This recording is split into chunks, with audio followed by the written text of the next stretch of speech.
Stefani Manard, right? Yep. All right. Yep. She's a writer of the book. Can you say the name for us? Absolutely. Aeonian. Ionian. All right. So how long have you been writing comic books?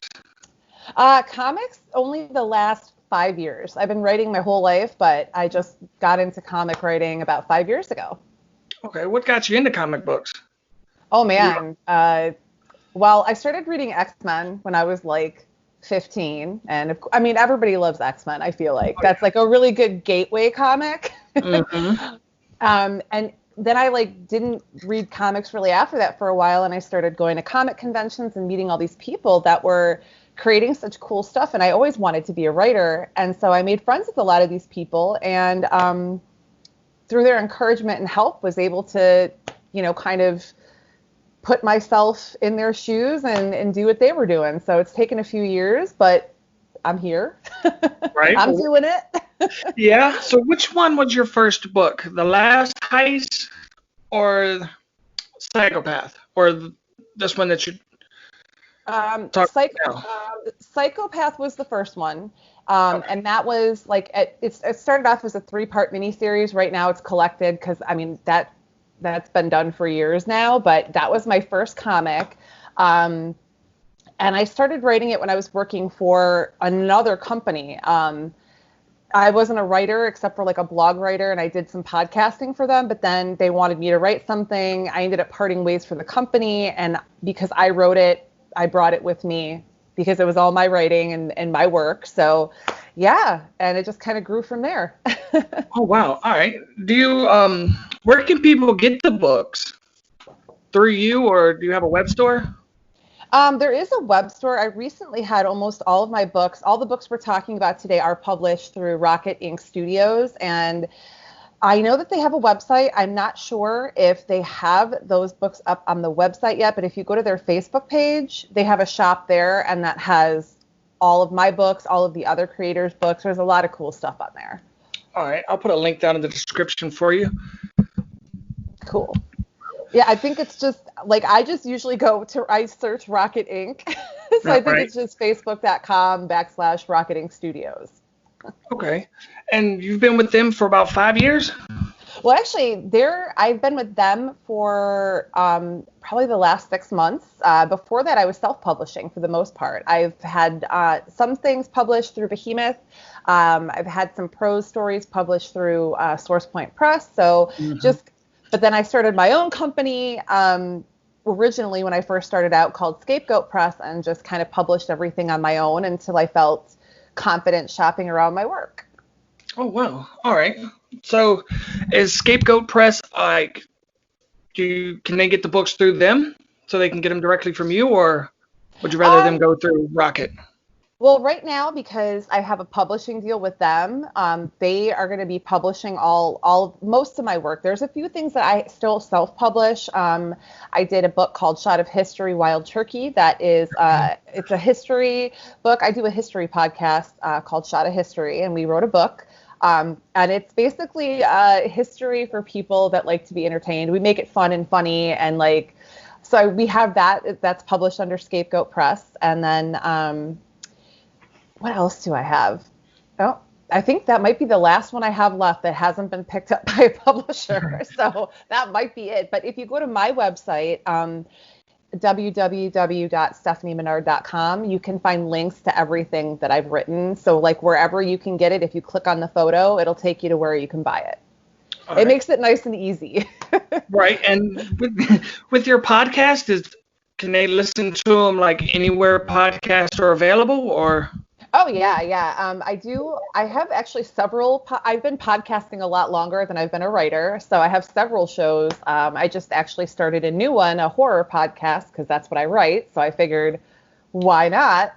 Right. But they're all on podcastdetroit.com. It's the largest network in the tri-state area here. And but you can Stitcher, iTunes, I mean, anywhere that you listen to podcasts. And all of those are also linked on my website, too. So it's like a one-stop shop. Yeah, like you got it all nice and collected. It took me some time. I still have a couple things to update, but I try to keep it simple because I'm all over the place. Oh yeah, me too. I'm like a one-man band. I do most Hmm. of this by myself, and it gets stressful at times. Oh yeah. All right, so what advice would you have to people that's trying to start doing podcasts? Oh, for starting podcasts, just have a good idea and give it a shot. You can do it from home. You don't even need like special equipment. When I first started, I was using like a $20 like gaming headset. So that was what I used, and I used a free program called Audacity, which I still use for editing right now. But yeah, I mean, it's really easy. Just I think the main thing that you need to know is it's not going to make you rich.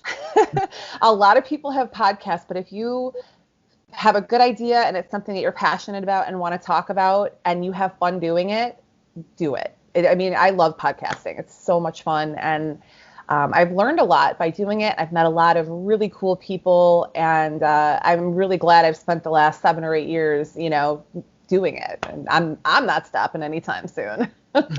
All right. Do you put out episodes every day or every week? It depends on the show. Shot of History, we usually do weekly. We record a bunch at one time and then release them every week because we're kind of scattered all across the state and we can only get together once every couple of months. I have a show called The Way Station that is usually weekly, but I haven't been able to record because I've been working on my Kickstarter. Another show I do is called Another Page Turner. That's every other Tuesday that we have a show. And then my new one will be weekly as well. So either weekly or bi-weekly for all the shows. All right. And can you tell us about your new comic book that's on Kickstarter? Oh, yeah. I would be glad to. That's why we got you here for the interview. We'll talk about the Kickstarter. Yeah. We launched yesterday for my book Aeonian. It's the third part of a 4-part arc for an ongoing series. So there will be more beyond the first 4, but we're going to wrap up the first 4 issues as a complete story. So I kickstarted the first 2 and they went really, really well, and they've been really well received. And when we launched yesterday, I was like at 50% within like 2 hours. So many people were like early birds and getting in there. But the story is a horror drama story. So if you like horror, and you like interesting characters and like kind of like character studies, that's kind of more like, I don't write necessarily like jump scare horror. I like the psychological aspect. Yeah. I have a degree from U of M in psychology. I was a social worker. So for me, I find that like really, really interesting. So this series follows a family that has found a way to extend their lives, and there's a set of rules that they have to follow or it doesn't work. So they want to make it permanent so that they don't have to follow the set of rules and can essentially live forever. And so these 4 issues follow that journey and how they try to make it permanent and all of the chaos that happens during this. Wow, that sounds really good. That's a very original story. I like that. Can I get the first 2 on the Kickstarter as like a bundle? Yeah. I have a catch-up tier. I have like a digital one that's $10. You get all 3 of them as soon as the Kickstarter clears, and I make the PDF. They'll get it like right after the Kickstarter, and then I have a physical catch-up. There's also some other tiers for some variant covers, but you can request to get issues 1 and 2 with those as well. You just have to send me a message and add $10, and you can get 1 and 2 with your variant cover. Oh wow, yeah, we might get the books to review them. That sounds like really good books. They're definitely they're a little twisted because that's but there's heart in there, and there's a lot of, because I really sat back and thought like, okay, so if you lived for a really long time, would anything really matter to you anymore? Because you've seen everything, you've done everything. Like, what kind of person would you become? And so I kind of wrapped all that into these characters, and they definitely kind of took over when I was writing. So they do that. Right. I think love would be like almost meaningless, because if you fell in love with somebody and within 50 to 60 or 70 years they're dead and you keep going on, I think that would be the hardest one. Oh yeah. that would be like almost impossible unless you were a masochist. Right. Is there a way in the book that they can turn someone else immortal too, or just the Yeah, family? absolutely they can. They're just hell bent on their family. They've promised the people that work for them that they're going to give them this eternal life as well, but they do not expect to actually give them that. It's just all a lie to get them to do what they want. Mhm. And they're really just very self-involved, very self-important people, except for one character named Philip, who's the youngest son. He's really the only decent one out of all of them. So there's definitely a dynamic of it's us against the whole world. Mhm. So, yeah. Right. Yeah, we're definitely going to check that out. And tell us about your book. Let's see, The Last Heist. Did we talk about that? We didn't talk about that one yet. Nope, not yet. That one's just yeah, no, we're good. That one's a one shot. So it's a self-contained story. And it is about these three men who live a life of crime. They're thieves, and it takes place in the Old West. And so they go to this town called Silent Gulch. There's supposed to be a big shipment of money coming into the bank. And they're like, okay, we're going to get this one last heist done, and then we're going to retire from this life of crime. And so things start to go wrong, and they discover some really dark things that are happening in the city. Mm-hmm. And so it kind of sets their plan on fire. It's a horror Western, again, horror. That's pretty much what I write. But it definitely has like themes of like love and what it means to love and what it means to die for love. So there's a lot of, again, just human aspects to it, but also blood and gore. All right. That's the thing. What is it about horror that drew you into horror, that made you want to write horror? Any inspiration? Oh gosh, well I guess I've always read like I grew up on like Goosebumps and Christopher Pike, and then I moved to Stephen King and Clive Barker, and scary movies used to like give me nightmares when I was a little kid, but now I love them. I think that there's just a big misconception about what horror is. I mean, yeah, it's dark and it's scary, but there's a lot of humanity to be found in it. And I think really good horror makes us confront some of the dark things inside of ourselves, and maybe can help us look at things in a different way. So I just try to write from that perspective and bring humanity into horror, and not just make it a bunch of people getting stabbed or like, there's right. Yeah, because I mean that's fun too, and there's a place for that. It's just not my jam. Okay. How far do you plan on taking the book that you're writing now? How many do you have, like 20 episodes? I mean, not episodes, 20 book series, or? I have 3 other arcs planned, so I have 12 issues beyond this one that are already like outlined. So that is as far as I've gotten. But I want to keep running with it. As long as people are still enjoying it and I'm still enjoying writing it, then I'm going to keep going, because I love the themes and I really enjoy writing these characters. And so, yeah, try to stop me. Right. Well, what advice would you give to new writers? We got a lot of new writers out there that watches the show. What advice would you give to them? Oh, man. I would just say, just keep writing, and you don't need to have a publisher to get your work out there. I think that was what really stopped me from doing this a lot sooner in life. Was I thought, oh, I have to get like an agent and a publisher, and you have to go through mainstream channels, but you really don't. The indie community is super strong. You didn't even have to have your own company. You can just write your comic or your book or whatever it is, pay somebody to edit it and put it out yourself. There's a lot of printers that you can go to. You don't need a publisher. You just need a story and the willingness to work. And that's really it. So I would just say, don't wait. If it's in your heart to do it, do it. And don't let anybody tell you that you can't, because you definitely can. We're all kind of flying by the seat of our pants here. So if we can do it, anybody else can do it. Oh, yeah.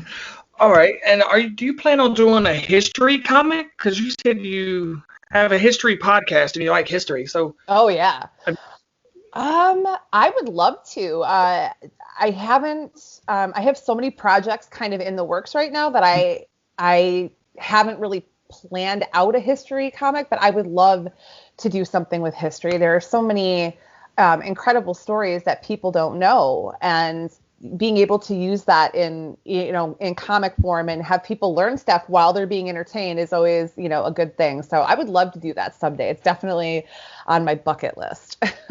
all right. Have you put any of your psychology tips in your books? Like if it, Well, I don't think I've put really tips in there, but I do kind of try to give insight into, especially with Psychopath, because it was my first comic. And while I wrote that, I was working as a social worker. So I was working daily with people that had some of the issues that occur in the book.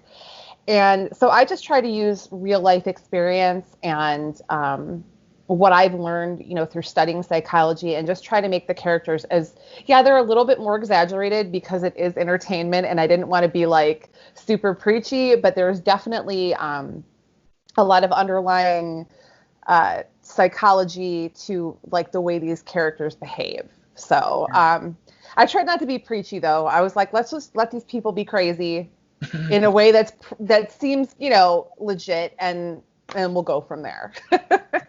all right. And does all of your books happen like under the same umbrella or universe, kind of? Technically they could. I never really thought about it. But they could. There's nothing in any of them that sets them outside of any other universe. So yeah, well, we'll just say yes. Yes, they do. All right. Because ever since the whole Marvel MCU, everybody wants everything to be connected by some way. So that's the only reason I ask. Yeah, I mean, I never really thought about it, just only because I don't write superhero stuff. So, and I know a lot of people who do, and they're building these really incredible universes, and that's great. And I actually know other horror writers who have a lot of stuff that they write in the same universe, which is really, really cool. I just, I guess I never really thought about it. I just was like, I'm going to write this. And then I wrote it. All right.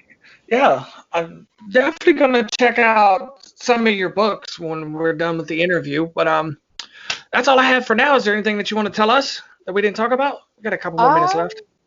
I don't know. I feel like we covered pretty much everything. I guess just thank you for inviting me to come on and talk with you. I really appreciate it. And if anybody ever has any questions about getting into writing or, anything like that, feel free to hit me up on social media.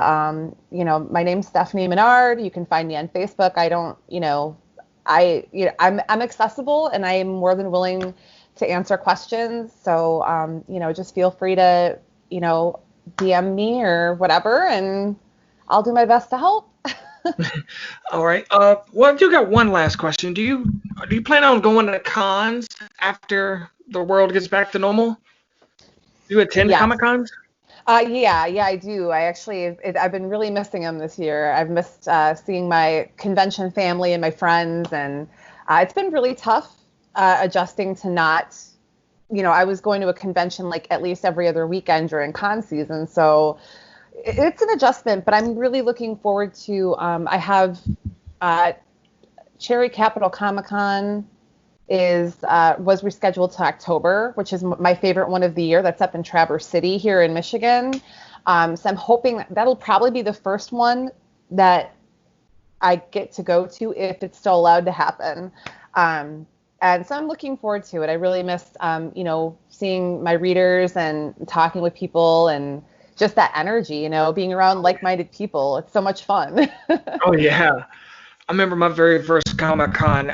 I was just so excited. The energy from it, it's unmatched. Mm-hmm. I mean, us comic fans are like, we're on a whole other level. And like, I love that we're super supportive of each other, and it's like one really big family. And if somebody like tries to trash on our family, we just, no, you can go away. We're going to be here and be happy and be nerds and like our stuff. Right. All right. Well, thank you, Stefani. I'm going to put all your links down in the description, and the Kickstarter is live now. It runs until June 31st at 10 a.m. That'll be the last day, so there's plenty of time. And there's still a couple of variant cover tiers left. So, yeah, go check it out if you feel like this sounds interesting to you. All right. Well, thank you so much. Yeah, thank you. I appreciate it. Oh, it's not a problem.